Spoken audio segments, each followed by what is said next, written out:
Back to news.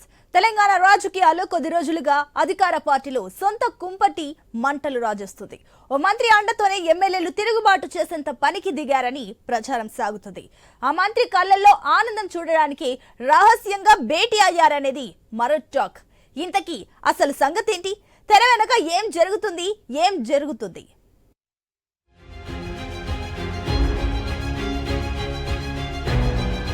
ఉమ్మడి మహబూబ్ నగర్ జిల్లాలోని 14 MLA సీట్లలో కాంగ్రెస్ గెలుచుకున్న సీట్లు 12. సీఎం రేవంత్ రెడ్డి సొంత జిల్లా కావడంతో సాధించిన విజయంపై ఆయన కూడా సంతోషం వ్యక్తం చేశారు. ఇదే జిల్లాకు చెందిన జూపల్లి కృష్ణారావును కేబినెట్ లోకి తీసుకున్నారు. మరో మంత్రి పదవిని కూడా జిల్లాకు ఇస్తామనడంతో ఎమ్మెల్యేలు సంతోషం వ్యక్తం చేశారు. అలంపూర్, గద్వాల నియోజకవర్గాల్లో బీఆర్ఎస్ గెలిచిన గద్వాల ఎమ్మెల్యే బండ్ల కృష్ణమోహన్ రెడ్డి గోడ దూకి కాంగ్రెస్ లో చేరారు. దీంతో జిల్లాలో కాంగ్రెస్ ఎమ్మెల్యే బలం 13కు చేరుకుంది.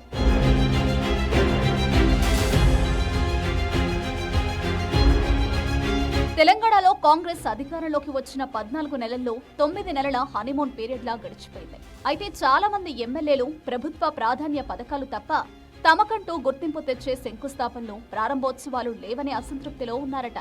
ఎమ్మెల్యేలుగా తామేం చేశామో చెప్పుకోవడానికి అవకాశం దక్కలేదని అనుకుంటున్నారట. దీంతో క్యాడర్ నుంచి వచ్చే ప్రశ్నలకు సమాధానం చెప్పుకోలేకపోతున్నట్టు టాక్.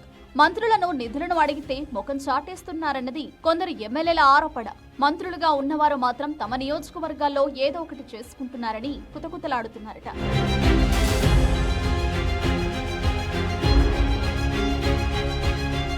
ఓ కీలక జిల్లాకు చెందిన మంత్రితో ఉమ్మడి పాలమూరు జిల్లాలోని ఎమ్మెల్యేతో ఉన్న సత్సంబంధాలు ఈ అసంతృప్తికి ఆజ్యం పోసినట్టు చెబుతున్నారు. దీంతో ఉమ్మడి జిల్లాకు చెందిన 3, ఇతర జిల్లాలకు చెందిన మరో 7 ఎమ్మెల్యేలు హైదరాబాద్ లో రహస్యంగా సమావేశం కావడం కాంగ్రెస్ లో రచ్చలేపింది.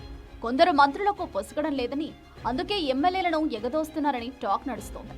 ఇందుకు ఉమ్మడి పాలమూరు జిల్లాకు చెందిన ఎమ్మెల్యే ద్వారా కథ నడిపినట్టు సమాచారం. కేబినెట్ లో చోటు ఆశిస్తున్న ఓ ఎమ్మెల్యేకు మద్దతుగా ఒక మంత్రి పావులు కదపడం వల్లే రహస్య మీటింగ్ అనేవారు ఉన్నారు.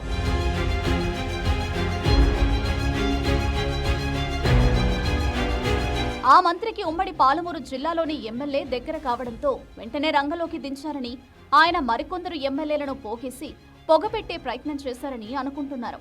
కావాలని జిల్లాకు చెందిన ఎమ్మెల్యే ఈ మీటింగ్ విషయాన్ని లీక్ చేశారని అనుకుంటున్నారు. వెంటనే కాంగ్రెస్ అధిష్టానం అప్రమత్తమై మీటింగ్ పై ఆరా తీసింది. సమావేశానికి వచ్చింది ఎవరు, ఏం మాట్లాడుకున్నారు, కేవలం డిన్నర్ పేరుతో కలిశారా లేక ఇంకేదైనా ప్రయత్నం చేశారా అనే కోణంలో అన్ని అంశాలను కాంగ్రెస్ అధిష్టానం సేకరించిందట. అయితే సమావేశానికి వచ్చిన ఎమ్మెల్యేలలో కొందరు వివరణ ఇచ్చినా వాటిని నమ్మే పరిస్థితి లేదని ప్రచారం సాగుతోంది.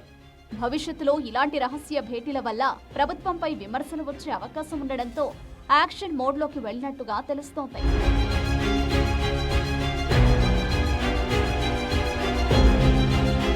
రహస్య మీటింగ్ తో డ్యామేజ్ అయినట్టుగా భావించిన ఎమ్మెల్యేలు దిద్దుబాటు చర్యలు చేపట్టారు. తమ సమావేశానికి ప్రచారంలో ఉన్న మంత్రికి సంబంధం లేదని, మరో మంత్రిపై సమావేశంలో వ్యతిరేకంగా ఎలాంటి చర్చ జరగలేదని సన్నాయి నొక్కులు నొక్కారట. 4 ఎమ్మెల్యేలు కలిసినప్పుడు నియోజకవర్గ సమస్యలపై చర్చించుకోవడం కామన్ అనే కలరింగ్ ఇచ్చారట. కానీ కాంగ్రెస్ అధిష్టానం, మరీ ముఖ్యంగా పీసీసీ చాలా సీరియస్ గా ఉండడంతో వారెన్ని చెప్పినా పప్పులు ఉడకడం లేదని చెబుతున్నారు.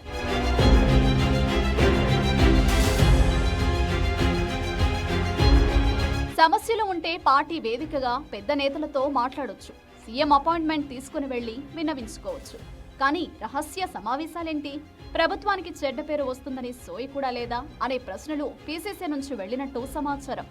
భవిష్యత్తులో ఇంకెవరూ ఇలాంటి సమావేశాలు పెట్టకుండా కఠిన చర్యలు తీసుకుంటారని లేటెస్ట్ టాక్.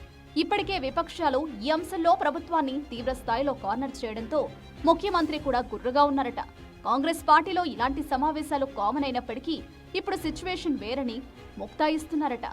మరి ఈ ఎపిసోడ్ ఇంకా ఎలాంటి మలుపులు తీసుకుంటుందో చూడాలి.